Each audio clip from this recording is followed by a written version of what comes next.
barko sa Indonesia biglang tumagilid. Nasagip naman kaya ang mga pasahero ng barko? Naku, aalamin po natin yan mula sa mga detalye ng balitang ibabahagi maya-maya.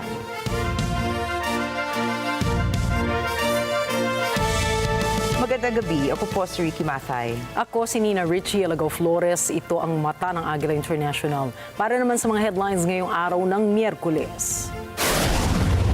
Labor ties ng Pilipinas at Lithuania mas pinalakas. 20 pesos kada kilo na bigas ng gobyerno ibinebenta na sa buong Pilipinas. Israel pumayag na sa mga kondisyon ukol sa 60 araw na ceasefire sa Gaza. One big beautiful bill ng Trump administration pasado na sa US Senate. At K-pop boy group na BTS kinumpirma ang kanilang comeback sa susunod na taon.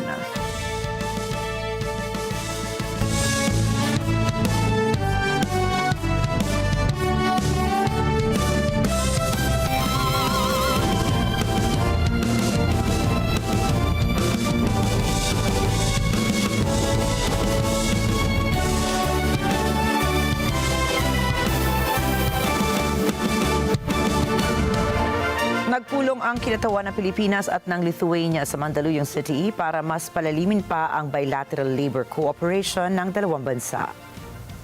Dumating sa Pilipinas si Lithuanian Minister of National Defense His Excellency Dovile Sakalieni para talakayin ang pagtaas ng demand ng Filipino workers sa industriya ng healthcare, maritime, transportation, construction at food services.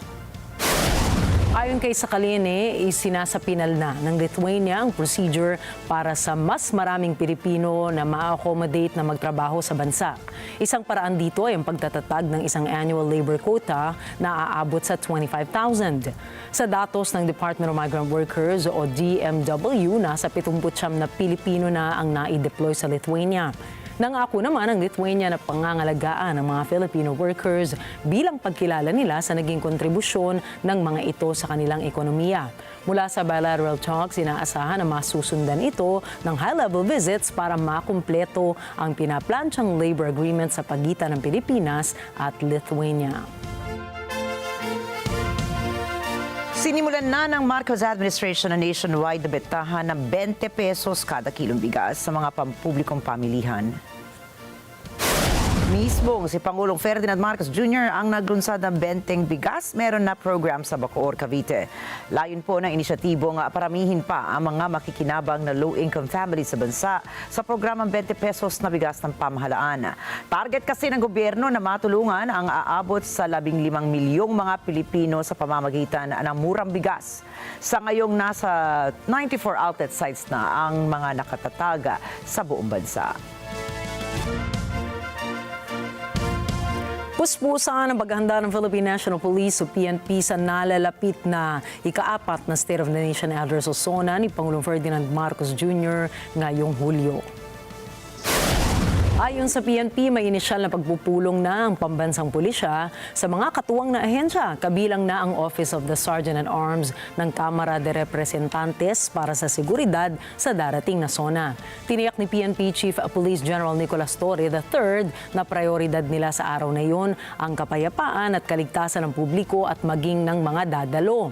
Ayon naman sa National Capital Region Police Office, magtatalaga sila ng hindi bababa sa 21,000 mga kapulisan na ide-deploy mula sa iba't ibang distrito ng Metro Manila sa araw ng SONA ng Pangulo. Hindi pa anya kabilang rito ang contingent o additional forces na maaaring ipadala mula sa Armed Forces of the Philippines o AFP, Philippine Coast Guard o PCG at Bureau of Fire Protection. Kinilala naman ng United Nations ang Pilipinas bilang isa sa top 12 countries sa buong mundo pagdating sa digital governance. Iginawad ng UN Department of Economic and Social Affairs ang UN E-Government Award noong June 25 sa Samarkand, Uzbekistan. Mula 2022 hanggang 2024, umangat ang rating ng Pilipinas mula high patungo very high sa E-Government Development Index at Online Service Index at tumaas naman sa 15 ang global ranking nito. Ayon kay Information and Communications Technology Undersecretary David Almirola Jr., patunay ito ng matagumpay ng digital roadmap ng Administrasyong Marcos. Kabilang sa mga platapormang nagdala ng tagumpay sa bansa ang eGov PH Super App na may 13 million users at eGov DX platform na may 500 million transactions mula sa higit 1,000 ahensya. Aabot sa halos 200 pamilya ang naapektuhan ng sunog na tumupok sa 70 kabahayan sa Barangay 439 sa Sampaloc, Manila.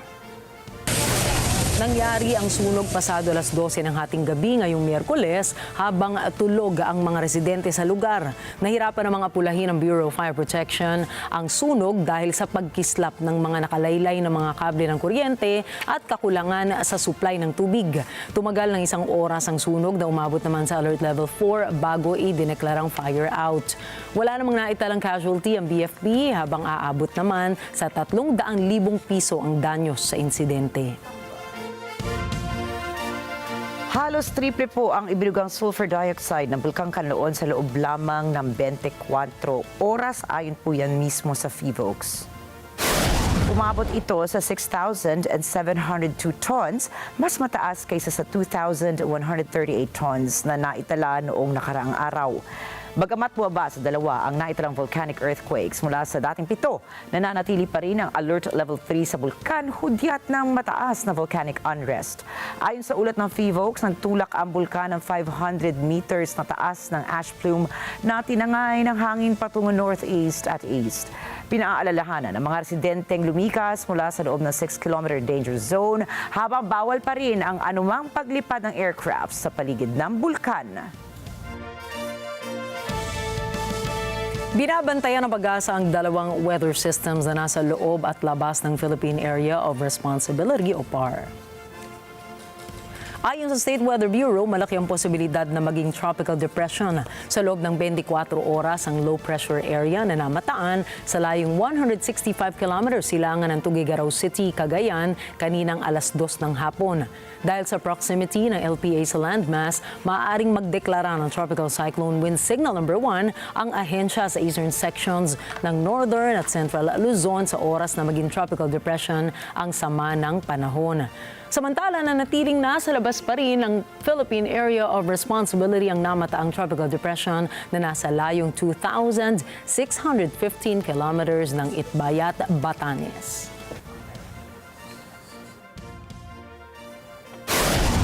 Susunod, Vladimir Putin at Emmanuel Macron ang nagkausap. Israel pumayag na sa isang 60-day ceasefire. At one big beautiful bill ni President Donald Trump pumasa na sa Senado. Mga detalye po ng mga balitang yan at iba pang mga balita sa pagbabalik ng Mata ng Agila International.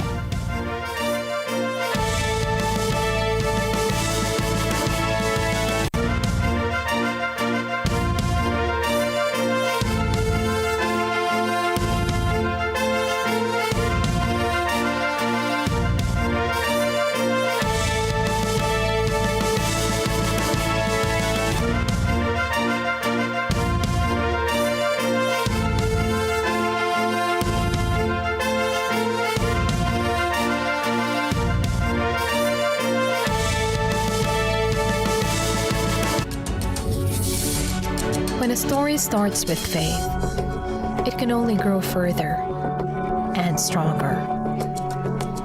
As time passes by, we learn about your story. In an institution of exceptional healthcare with genuine Christian compassion, we care about you. With a safe, secured, and sanitized environment, accompanied by a team of trusted healthcare professionals, we're built this way to serve you better.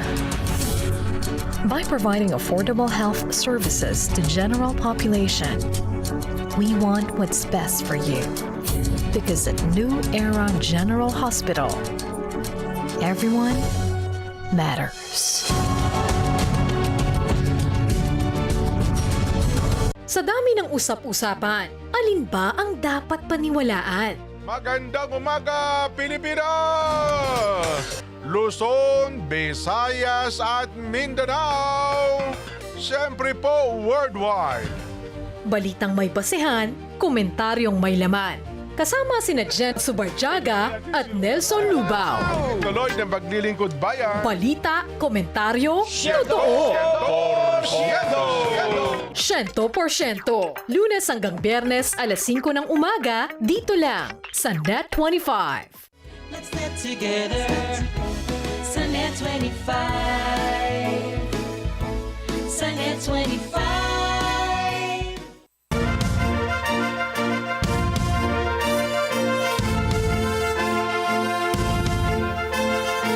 Hindi kayang patahimikin ng China ang mga tunay na Pilipinong ipagtanggol ang karapatan ng Pilipinas.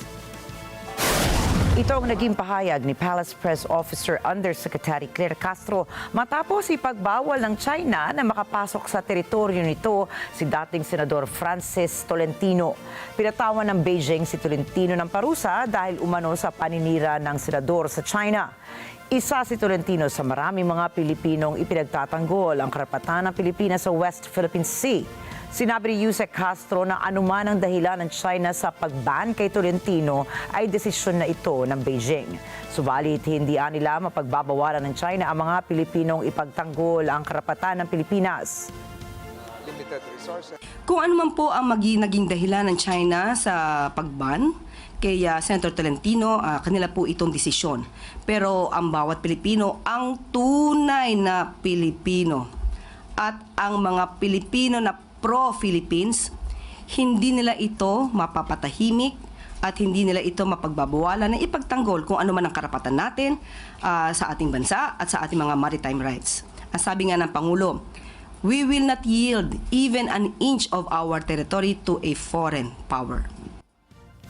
Samantala, minabuti ng Malacanang na ipaubaya sa Department of Foreign Affairs kung may paglabag na ginawa ang China sa diplomatic protocol kagaya ng naging sanction nito kay Tolentino. Tinanggap ng Korte ng Thailand ang petisyon ng 36 na mga senador na nagsususpindi kay Thai Prime Minister Paetongtarn Shinawat.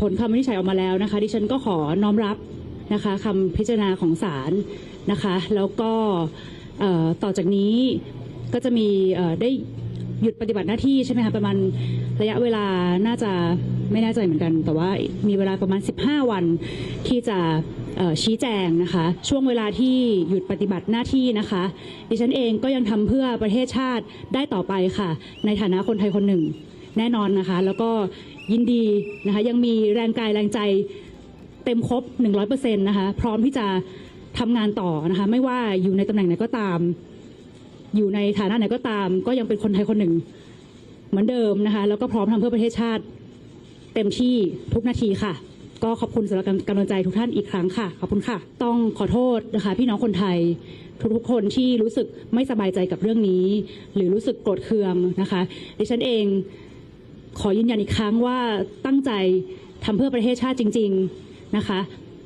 ก็ต้องขอโทษในวิธีการถ้าไม่ถูกใจใครหลายคนนะคะก็ Ayon sa Korte, laman ng petisyon ng mga reklamong dishonesty and breaching of ethical standards in violation of the Constitution. Hahalili bilang caretaker si Deputy Prime Minister Surya Juwangruang-Ruangkit bilang o habang pinag-aaralan pa ng Korte ang mga kaso ni Shinawat. Si Paetongtarn Shinawat ang ikatlo sa kanilang pamilya na naging Prime Minister. Siya ang pamangkin ni dating Prime Minister Yingluck Shinawat na first female Prime Minister ng Thailand at napatalsik dahil sa korupsyon at rice pledging scheme. Si dating Prime Minister Thaksin Shinawat naman na kanyang ama na gumugulong na rin ang kaso matapos insultuhin ang monarkiya ng Thailand. Humarap na sa korte si Thaksin upang magsilbi sa loob ng bilangguan matapos ang 15 taon ng self-exile sa ibang bansa. Dismayado naman ang publiko ukol sa naturang desisyon ng korte at sa kaliwat ka ng kontrobersiya na nababalot sa Shinawat family. The economy is languishing. Thai people are unhappy. I think that young people especially don't see a good future ahead. I can say that many of my students are looking for opportunities to study abroad, to work abroad, because they don't see a future for themselves in Thailand. The economy is just doing so poorly. So moving forward, I think, we are looking at the day-to-day convolution, right? Patong Tan, Thaksin, all this, his trial, her trial, and then the interim government, this is a very choppy, topsy-turvy, day-to-day dynamics, but Epektibo na ang batas na Protection from Scams Act 2025 sa bansang Singapore. Dahil dito, may kapangyarihan na ngayon ang mga pulis ng Singapore na pansamantalang limitahan ang mga transaksyon pinansyal ng mga individual na pinaghihinalaang magiging biktima ng mga scammers. Sa oras na mag-issue ng restriction orders o RO ang pulisya sa mga bangko, mahihirapan na ang mga manlolokong makakuha pa ng pera ng kanilang mga mabibiktima. Dahil sa RO, hindi makakapag-withdraw ng pera ang isang individual. Hindi rin siya pwedeng kumuha ng loan at ibigay sa scammer. Bibigyan pa rin ng pulisya ng access ang may-ari ng bank account para sa kanyang mga pangangailangan, kagaya ng pagkain at pagbabayad ng mga bills. Subalit, kailangang maunang magsumite ang isang individual ng request sa pulisya. Tumatagal ang 30 araw ang isang RO at pwede itong palawigin ng 5 beses. Maaari ring bawiin ang RO kung mapatutunayan ng pulis na ang may-ari ng bank account ay wala na sa panganib na maloko pa ng scammer. Kontra ang gobyerno ng Fiji sa presensya ng militar sa South Pacific. Nanindigan si Prime Minister Sitiveni Rabuka na dapat maging isang karagatan ng kapayapaan ang South Pacific. Dapat anya ay malaya ito sa mga ambisyon na nag-aagawang mga superpowers na bansa. Hindi anya dapat bigyan ng kondisyon ang pagtulong sa mga bansang nasa Pasipiko na nanganganib dahil sa climate change. If they want to come, we would welcome them, not Fiji. Fiji and China understand our sovereignty issues. We respect their sovereignty and we expect them to respect ours. And we have not had any intrusion into our sovereign space. Sinabi pa ni Rabuka na hindi dapat makaapekto ang pakikilahok ng China sa pag-unlad ng Pacific sa relasyon ng Pacific countries sa Australia, New Zealand at Estados Unidos. Naniniwala rin siya na hindi kailangan ng China ng base militar sa Pacific. Napatunayan o base militar sa Pacific. Napatunayan na raw ng China na kaya nitong maglunsad ng anumang bagay sa alinmang bahagi ng mundo. I do not believe that China would even need a base in the Pacific. They have proven that they do not need a base outside China to be able to launch what they have into any other area of the world. Isang bagong panukalang batas naman ang isinusulong sa South Korea na target na higpitan ang mga regulasyon patungkol sa foreign property ownership. Iminumungkahi ng ilang mga mambabatas sa Seoul na sa halip na reporting-based system, dapat nila ay permit-based approval process ang paraan ng pagmamayari ng mga dayuhan ng real estate doon. Kailangan ding isiwalat ng gobyerno sa publiko kung ang dayuhang bibili ng isang ari-arian sa South Korea ay nakararanas ng parehong restriction sa sarili nitong bansa. Nagkausap sina Russian President Vladimir Putin at French President Emmanuel Macron sa telepono. В том числе президент России и президент Франции в разговоре отметили особую ответственность России и Франции как постоянных членов Совбеза ООН в поддержании мира и безопасности. Кроме того, Путин и Макрон обсудили ирано-израильскую конфронтацию и американские удары по иранским ядерным объектам. Tinalakay ng dalawang kaguluhan sa pagitan ng Iran at Israel, ganun din ang labanan ng Russia at Ukraine. Itong unang pagkakataon na nagkausap ang dalawa mula noong Setyembre taong 2022. Sa mahigit na 2 oras na pag-uusap ay nanawagan si Macron ng ceasefire at mahalaga na simulan na ang negosasyon. Все новые и новые сообщения появляются в связи с разговором, которого не было на протяжении 3 лет. Последний из них состоялся как раз-таки в 2022 году. И после этого прямой контакт лидеров России и Франции был прерван. Ну и еще Владимир Путин напомнил Макрону о том, что договоренности по урегулированию должны носить долгосрочный характер, предусматривать устранение первопричин и опираться на реалии, сказал российский. Iginiit naman ni Putin na mahalaga na irespeto ang karapatan ng Iran na gumawa ng mapayapang nuclear energy. Binigyang linaw din ni Macron na dapat ay makipag-ugnayan ng Iran sa International Atomic Energy Agency. В этой связи, мне кажется, было бы правильным всем вместе поискать пути прекращения боевых действий и найти способы договориться всем участникам этого конфликта друг с другом с тем, чтобы обеспечить как интересы Ирана, с одной стороны, на его атомную деятельность, в том числе мирную атомную деятельность, разумеется, имею в виду и мирную атомную энергетику, и мирный атом в других сферах, так и обеспечить интересы Израиля с точки зрения безусловной безопасности еврейского государства. Нужно обеспечить интересы Ирана в области мирной атомной энергетики. И в то же время выйти на снятие озабоченности со стороны Израиля в отношении своей безопасности. Такие варианты, на мой взгляд, есть. Мы их изложили, повторяю, нашим партнерам, всем и США, и Израилю, и до Ирана довели эти. Ну, мы ничего никому не навязываем, мы просто говорим о том, как мы видим возможный выход из ситуации.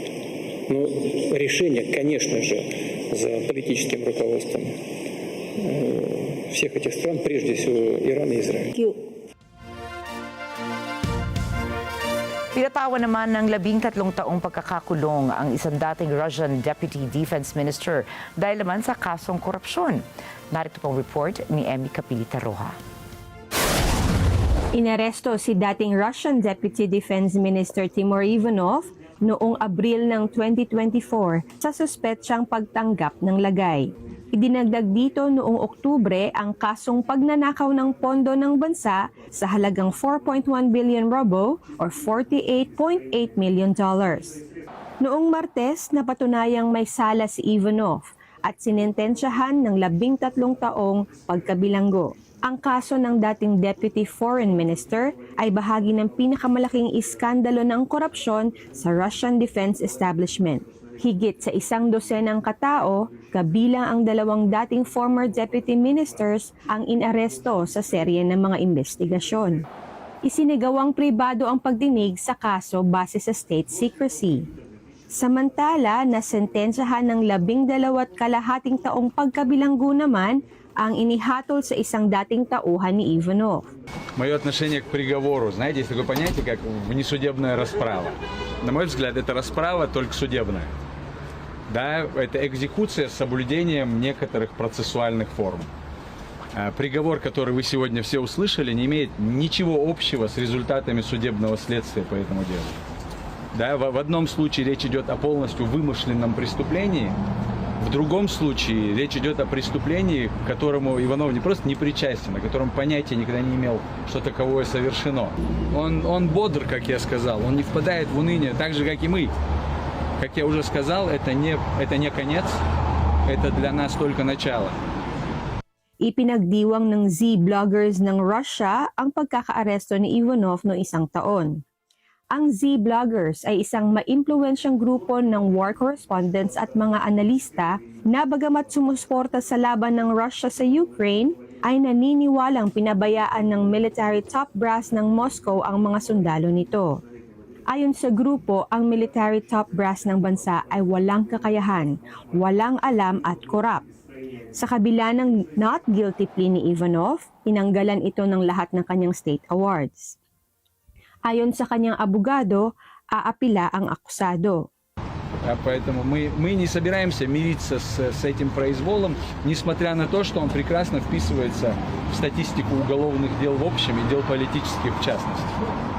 Ayon sa mga ulat, may-ari si Ivanov at ang asawa nito ng isang luxury apartment sa Central Moscow, isang 3 palapag na English-style mansion at isang malawak na koleksyon ng classic luxury cars, kabilang na ang isang Bentley at isang Aston Martin.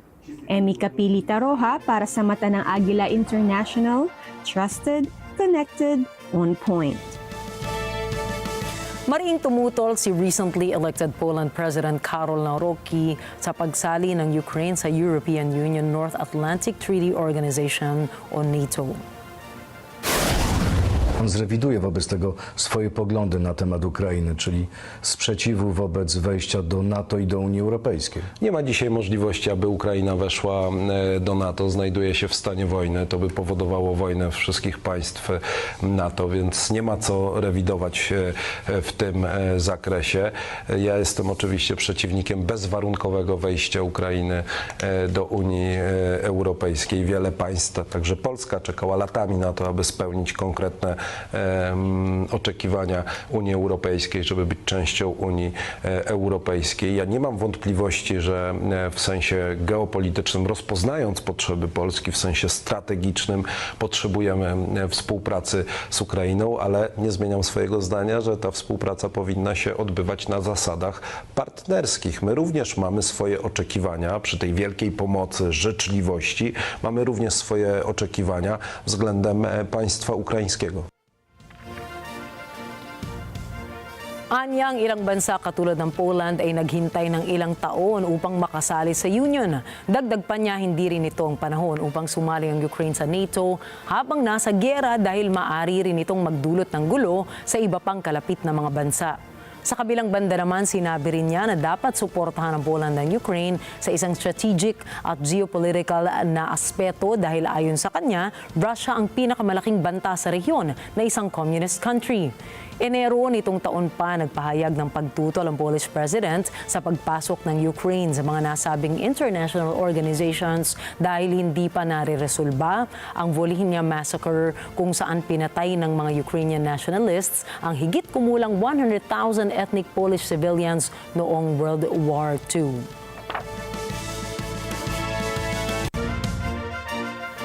Binalaan naman ng Iran ang European Union na nagbibigay ng suporta sa Israel sa ginawa nilang pambobomba sa kanilang bansa. Well, I think it is irrelevant to ask Iran to return to diplomacy because we were in the middle of diplomacy. We were in the middle of talks with the United States when Israelis blew it up.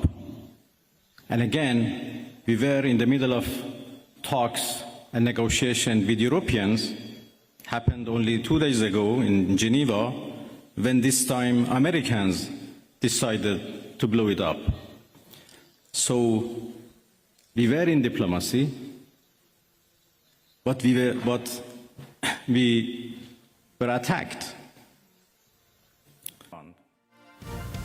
Ayon kay Iranian Foreign Minister Araghchi, kanyang nakausap sa telepono sina European Union Foreign Policy Chief Kaja Kallas at Greek Foreign Minister Georgios Gerapatritis kung saan tinalakay nila ang military activities ng Israel sa nasabing rehiyon. The new war is dangerous development and recent military actions heighten tensions. Iran has been a threat for decades and the EU has always said that Iran must not be allowed to develop a nuclear weapon as it would be a threat to international security. But military actions are always fraught with risks and uncertainties. What matters now is minimizing the risk of further escalation. Today, ministers urge all sides to step back, return to the negotiation table, and prevent further escalations. Extended war benefits no one. Sinabi nitong ilang mga bansa sa Europa ang sumusuporta sa Israel para atakihin ang nuclear facility at ang Iran. Dagdag pa rito na dahil sa mga pagpapakita ng suporta ng ilang European countries ay ikinatutuwa pa ito ng Israel at walang humpay itong nagsasagawa ng pag-atake. So ministers are very much focused on the diplomatic solution and also the concerns of retaliation and this war escalating are huge. Especially closing of the Strait of Hormuz by Iran is something that it would be extremely dangerous and not good for anybody. Habang lumalala ang tensyon sa Middle East, nalalapit na ang ginagawang pagsasara ng Iran sa Strait of Hormuz. Sa kasalukuyan, 20% ng pandaigdigang supply ng langis at gas ang dumaraan sa naturang katubigan. Matatagpuan sa pagitan ng Oman, United Arab Emirates at Iran ang Strait of Hormuz na siya namang nag-uugnay sa Persian Gulf papuntang Arabian Sea. Sa pinakamakitid na bahagi nito, umabot lamang ng 33 kilometers ang lapad ng daanan at may kapasidad na 3 kilometers para sa shipping lanes. Ayon sa Iranian state media, ang pinal na desisyon ay nasa kamay ng Supreme National Security ng Iran. Bagamat sinuportahan ng parlamento ang pagsasara, wala pang pinal na batas para ipasara ito. Matagal nang nagbanta ang Iran, isasara nila ang Strait of Hormuz tuwing may tensyon, ngunit hindi pa nila ito ginagawa. Siniguro naman ng Tehran na gaganti ito na siyang nagdulot ng takot sa seguridad ng pagdaan sa Strait of Hormuz. Una rito, sa isang pulong na isinagawa ng Organization of Islamic Cooperation sa Istanbul, ay sinabi ni Foreign Minister Abbas Araghchi ng Iran na nilabag ng Estados Unidos ang isang red line sa kanilang pangingialam sa giyera nila sa Israel. The Islamic Republic of Iran condemns in the strongest terms the United States' brutal military aggression against Iran's peaceful nuclear facilities. It is an outrageous, grave, and unprecedented violation of the fundamental principles of the Charter of the United Nations and international law. The warmongering and lawless administration in Washington is solely and fully responsible for the dangerous consequences and far-reaching implications of its act of aggression. There is no red line that they have not crossed. And the last one, and the most dangerous one, was happened only last night when they crossed a very big red line by attacking nuclear facilities. Nangako rin sa Araghchi na maghihiganti ang Iran, ngunit hindi naman ito nagbigay ng eksaktong detalye kung paano nila isasagawa ang naturang pagganti nila sa Estados Unidos, Israel at mga kaalyado nito. In accordance with the UN Charter and its provisions allowing a legitimate response in self-defense, Iran reserves all options to defend its security interests and people. Well, I think I'm not in a position to reveal what we are going to do in response to what Americans did last night. I just talked about the fact that NPT failed to protect Iran from and its peaceful nuclear program, and this is a serious challenge.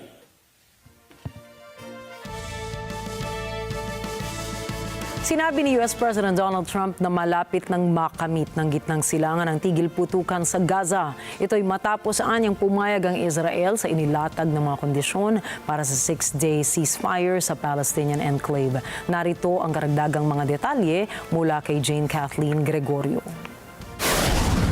Ayon kay Pangulong Donald Trump, sa 2 buwang ceasefire, tatarabuhin ng 2 partido ng wakasan na giyera. Ang pinakahuling development na ito ay matapos ang mga pagpupulong noong Martes sa Washington sa pagitan ng US officials and Israeli Strategic Affairs Minister Ron Dermer. Ang susunod na hakbang ay ang pagpapakita ng proposal sa Hamas. Ayon kay Trump, iyan ay gagawin ng Qatar at Egypt. Dagdag ng Pangulo, umaasa siya sa ikabuti ng Middle East sakaling tanggapin na ng Hamas ang kasunduan.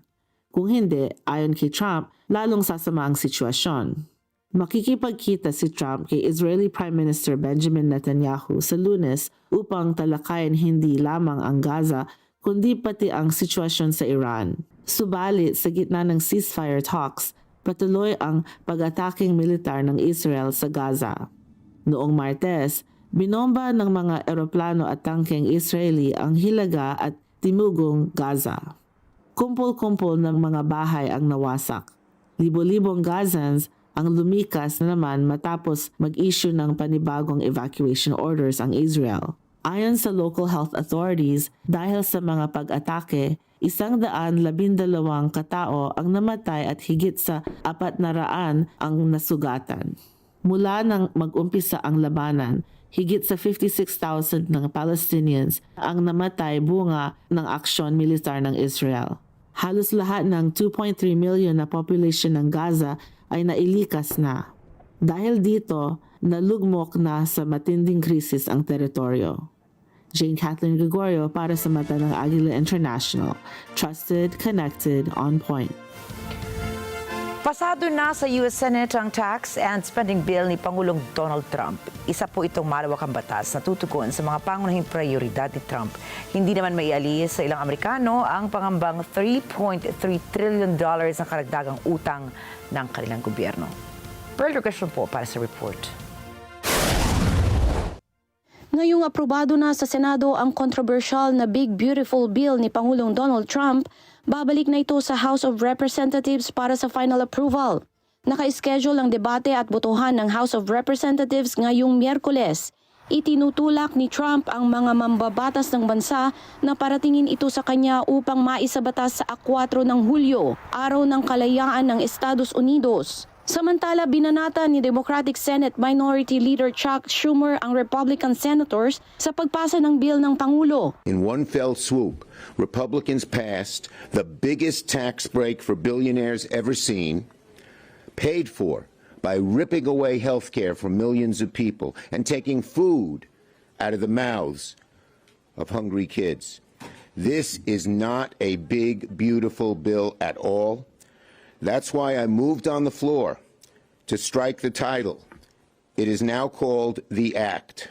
That's all it's called. But it is really the big, ugly betrayal, and the American people know it. This vote will haunt our Republican colleagues for years to come. Babala ni Schumer, milyon-milyong mga taga-Amerika ang mapipinsala sakaling maisabatas ito. Because of this bill, tens of millions will lose health insurance. Millions of jobs will disappear. People will get sick and die.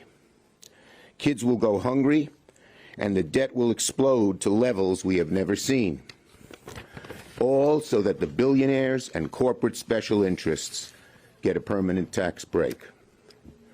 This bill is so irredeemable that one Republican literally chose to retire rather than vote yes and decimate his own state.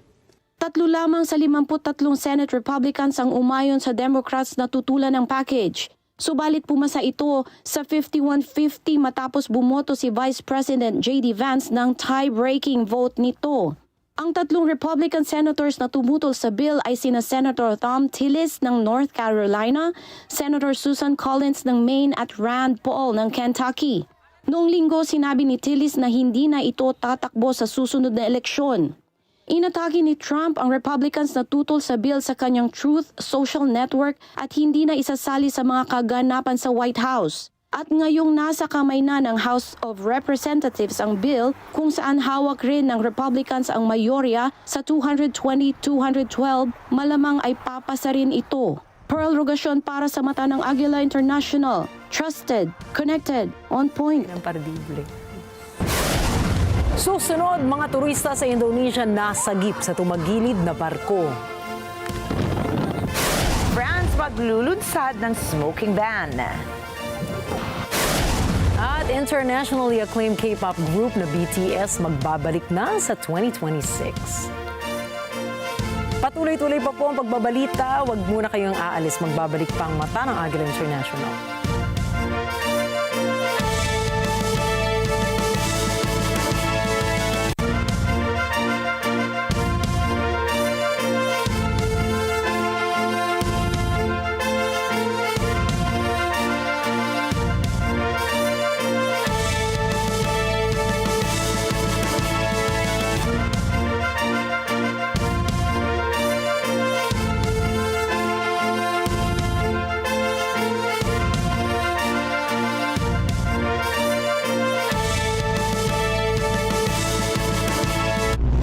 matapang at mapanuring komentaryo. 70 to 80% of our Congress is political dynasty. So paano naman yan magkakaroon ng checks and balance? Ikaw yung congressman, yung asawa mo yung mayor. Balita at impormasyon, detalyado at makabuluhan. Hihimayin para sa mas malalim na talakayan. Samahan ng mga batikang komentarista. Ali Soto. This is for him to have his day in court, di ba, Senator? Alam mo naman yan, nag-aral ka din ng batas. At Pat Pidaza. Yung mga ganitong pagsasalita ng China, yan ba'y dapat ikabahala natin? Dapat ba natin ikatakutan? ASPN. Ano sa palagay nyo? Lunes hanggang Biyernes, alas 8 hanggang alas 10 ng umaga sa NET25.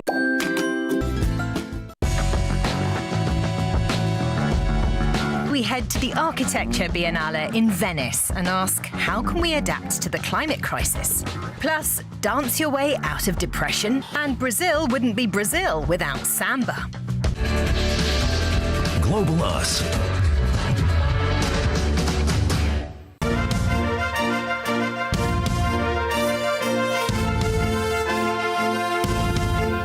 Nasagip ng rumisponding rescue teams ang 8 turista sa Indonesia matapos tumagilid ang sinasakyan nilang barko sa gitna ng kanilang paglalayag patungo sa Komodo Island.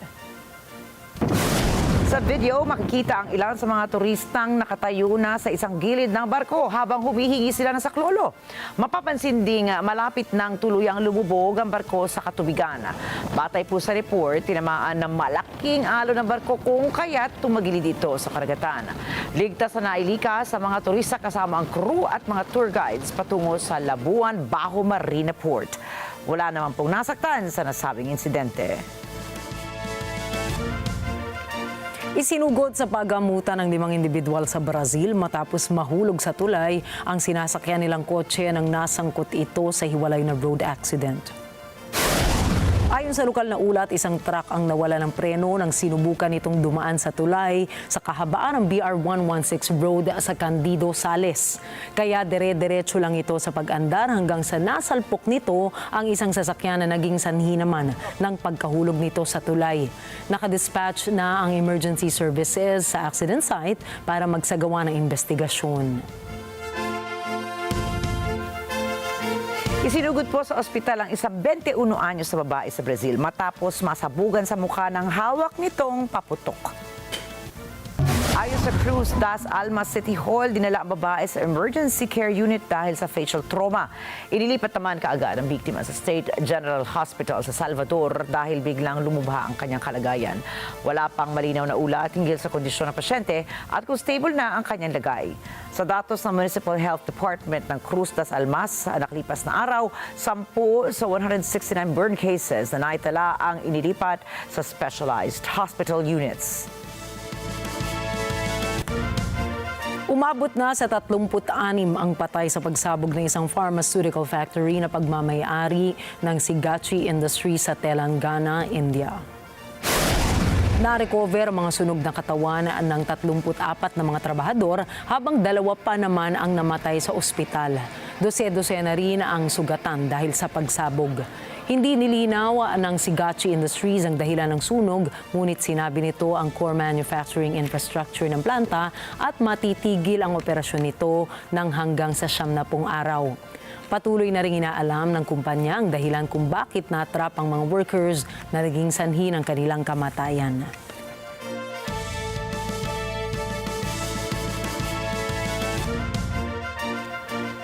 Ilalatag na ng France smoking ban sa mga parke laban sa labas ng mga paaralan at mga beach simula ngayong linggo. Layunin ng bill na ilayo ang mga bata sa mga delikadong epekto ng paninigarilyo sa kalusugan. Sakop ng ban ang mga lugar malapit sa paaralan, public libraries, maging swimming areas kung saan pumupuntang madalas ang mga kabataan. Dismayado naman ang ilang anti-tobacco activists dahil hindi sakop ng nasabing bill ang pagbabawal magsindi ng sigarilyo sa mga terrace, bars at restaurants kung saan marami ang mga smokers. Hindi rin nila ikinatuwa na hindi kasama sa ban ang electronic cigarettes na marami na rin ang gumagamit sa mga pampublikong lugar. Ayon sa bill, nagmumulta mula 135 hanggang 700 euros ang mga mapatutunayang lumabag. Magiging epektibo ang bill isang araw matapos itong maipublish sa Official Government Gazette sa Sabado. Nilatag ang patong-patong na kaso ng rape, sexual assault at pananakit laban kay Norwegian Crown Prince Marius Borg Hoiby. Ayon sa inisyal na investigasyon, umabot sa double digit ang bilang ng mga biktima, subalit bumaba sa 7 matapos ang mas malalim na pagsisiyasat at pagnayama sa mga witnesses. Kabilang sa mga kasong kinakaharap ng Crown Prince ay 3 kaso ng rape, 4 na kaso ng sexual assault at 2 kaso ng physical injury. Sa kabila ng mga akusasyon, nanindigan si Hoiby na hindi pa napatutunayan ang mga ito. Noong nakaraang taon, nakulong pa rin na rin ang prinsipe ng 3 beses. Nananatili namang malaya si Hoiby habang naghihintay ng paglilitis. Danneggiamento e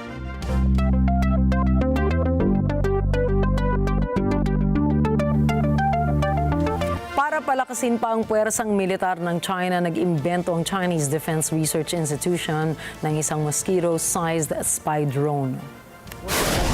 Ayon sa Chinese military, dinevelop nila ang miniature bionic spy drone para gamitin sa information reconnaissance at mga special missions sa battlefield.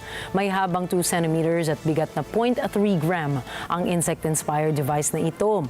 Tulad ng ibang mga insekto, ang spy drone ay may 2 maliliit na pakpak at 3 mahabang mga binti. Samantala, may isang prototype naman ng spy drone kung saan may 4 itong pakpak at kinokontrol ito gamit ng isang smartphone. Batay sa report, may dalang mga sensors ang spy drone para magamit sa covert surveillance at iba pang military operations. Magdadagdag ang United Arab Emirates ng bagong transportasyon para labanan ng traffic sa Dubai. Sa tulong ng Joby Aviation, may ilulunsad ng Dubai sa 2026 ang bagong ruta na daraanan ng kanilang air taxis. Gagamitin po kasi sa Dubai Aerial Taxi Project ng Gulf State ang kanilang Joby Aerial Taxis. Ayon sa kumpanya, kayang paikliin ang air taxi ng hanggang sa 12 minuto ang karaniwang 45-minute travel ng isang sasakyan. Ang Joby Aerial Taxi ay isang electrical vertical takeoff and landing o eVTOL aircraft kung saan kaya nitong lumipad sa layong 160 kilometers at sa bilis na abot ng 320 kilometers per hour. Inaasahang bubuksan sa susunod na taon ang 4 na inisyal na vertiports sa lungsod. Kasama rito ang Dubai International Airport, sa Palm Jumeirah, sa Dubai Downtown at sa Dubai Marina.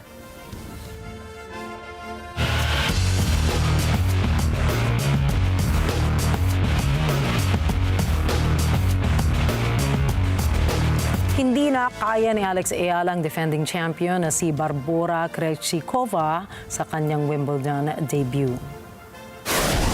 Nagsimula ng malakas si Ayala at nakuha ang unang set, ngunit dinomina ng Czech tennis player ang mga sumunod na set kung saan unti-unting nakabalik sa championship form si Krejcikova 3-6, 6-2, 6-1. Umabante si Krejcikova sa ikalawang round kung saan makakalaban niya ang Amerikanang si Cameron Dolehide. Sa unang pagkakataon sa Open Era of Tennis, nakinapos din ang 2 sa top 3 seed sa women's rankings. Una ang historical upset para kay 2-time Grand Slam winner at world number 2 na si Coco Gauff na hindi pa nakaranas ng first round exit sa kamay ng Ukrainian na mula pa noong taong 2023. Natalo naman ang top 3 seed na si Jessica Pegula sa straight sets laban sa Italian na si Elisabetta Cocciaretto 6-2, 6-3. I don't know. I just feel like the surface I maybe could have used more matches, but it's like finding the puzzle. I don't usually like to play the week before. So, yeah, it's a quick turnaround. So I think just trying to learn on if it's better to train more and then play maybe Bad Hamburg or Eastbourne or, yeah, I think it's just when that time comes around again, or if it comes around again, I'll approach it differently. But, I mean, I don't think it was all that either. I mean, like I said, Diana played great. I mean, I felt like I wasn't playing terrible in some points and she was hitting winners. And Matapos naman ang kanyang knee surgery, matagumpay na nakabalik sa Wimbledon ang 24-time Grand Slam champion na si Novak Djokovic.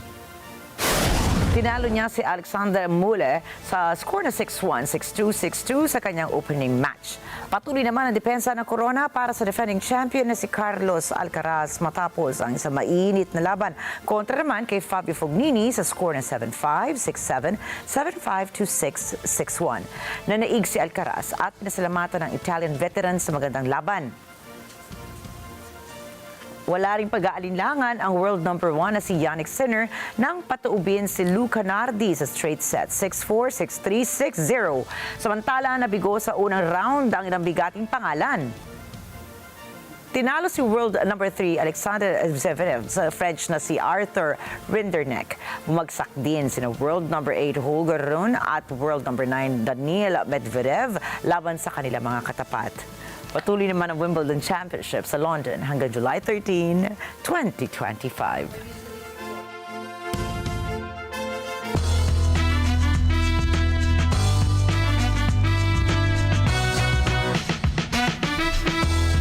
Nagpasiklab ang first ever Filipino-American singer headliner na si Olivia Rodrigo sa Glastonbury 2025 Music Festival sa Somerset, England.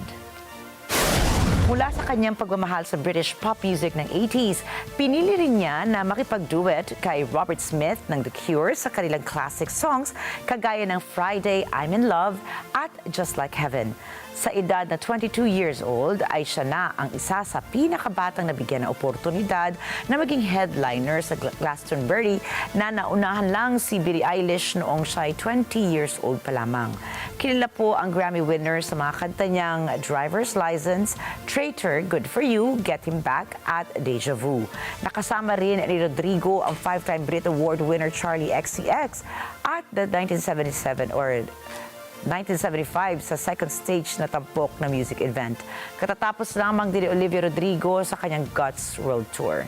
Samantala, naging emosyonal ang pagbabalik ni Lewis Capaldi matapos sumala ang kanyang Tourette's syndrome sa gitna ng kanyang performance noong taong 2023. Hindi na muna magbabalik sa Glastonbury Festival sa 2026 upang bigyan panahon ang pagsasaayos ng venue. Ikinasabik ng Army o mga BTS fans ang first appearance ng grupo para sa kanilang returning concert ng 2026. Sorpresang inanunsyo ng band leader na si RM sa kanilang Weavers Live kasama ang grupo at ang plano nilang pagbabalik simula July para muling mag-focus sa kanilang music. Matapos sumabak sa mandatory service nitong June dahil sa namagitang tensyon sa South Korea kontra sa nuclear-armed North Korea. Tila major reunion ang magiging pagbabalik ng grupong BTS, kaya agad naman itong pinagkaguluhan sa social media. Ang last concert ng internationally acclaimed K-pop group ay noong taong 2022 pa. Dagdag pa nila ang bagong album na ilalabas nila sa susunod na taon ay nakatakdang itampok ang kwento kung paano nagsimula ang grupo.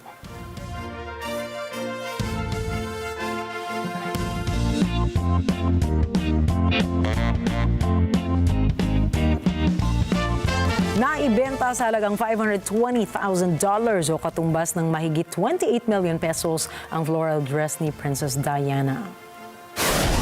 Ayon sa Julian's Auctions na ang nasabing damit ay makailang beses na nakitang suot ng dating prinsesa o Princess of Wales sa ilang mga okasyon mula 1988 hanggang 1992. Kabilang narito noong bumisita sa mga paggamutan ng mga bata at noong bumisita siya sa Spain at Nigeria. Ang caring dress ay dinisenyo ni British salon Belleville Sassoon ng United Kingdom. Kabilang sa mga nabili sa auction ay ang coat dress at cream silk evening gown na bawat isa ay nabili sa halagang $455,000. Noong Martes, naglunsad ang Greece ng €20 or $23 fee para sa mga turista ng Santorini sakay ng cruise ships. Ito ay upang mapigilan umano ang kalabisan sa turismo at mangolekta ng perang magagamit sa pagpapabuti ng infrastruktura ng isla. Narito po ang karagdagang mga detalye sa report ni Marjorie Quintos. Umaakit ng halos 2 milyong turista kada taon ang volcanic island na Santorini sa Aegean Sea. Subalit sa populasyong 15,000, iisang daungan at lumalalang banta ng seismic activity, hanap ng gobyerno na bawasan at kontrolin ang epekto ng turismo sa lugar. Ang singil na €20 entry fee sa bawat turistang lulan ng cruise ships ay kaugnay ng reklamo ng mga residente sa ibang lugar sa Europa laban sa pagtataas ng renta at pagkaubos ng mga pagkukunan dahil sa mga turista. Sisimulang maningil ng entry fee ang Greece sa 21 ng Hulyo, €12 sa Oktubre, €4 sa Nobyembre hanggang Marso at €12 ulit mula Abril hanggang Mayo. Samot-saring reaksyon ang ibinahagi ng mga turista ng isla. I think it's a beautiful island and it's definitely worth seeing. So I think €20 is not going to make the difference on whether people decide to come and see it or not. Well, if I would know about it before, I would probably have no problem with it, but to find out kind of late, yes, that would bother me. Not a fan of additional fees, but I think it would be worth it to visit this beautiful place. So if that was what I had to pay to come, then I would definitely pay it. We haven't heard about this and we haven't been told about it, so I can understand the reasons they do it, but I don't think it is the right thing to do because tourism brings a lot of money to the islands. Marjorie Quintos para sa mata ng Agila International. Trusted, connected, on point. Isang hindi pangkaraniwang ulap sa tabing dagat ang pinangambahan ng ilang residente sa Portugal. Naalarma ang ilang turista sa nasaksiyang tila alon sa kalangitan o roll cloud nitong linggo. Inakala ng ibang tila nagbabadya ito ng tsunami o delubyo. Ayon naman sa Meteorological Office, ang roll cloud ay bunga ng banggaan ng magkaibang temperatura at sea breeze.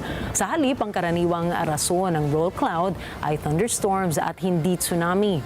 Nasaksihan na rin ito sa iba't ibang mga panig ng mundo.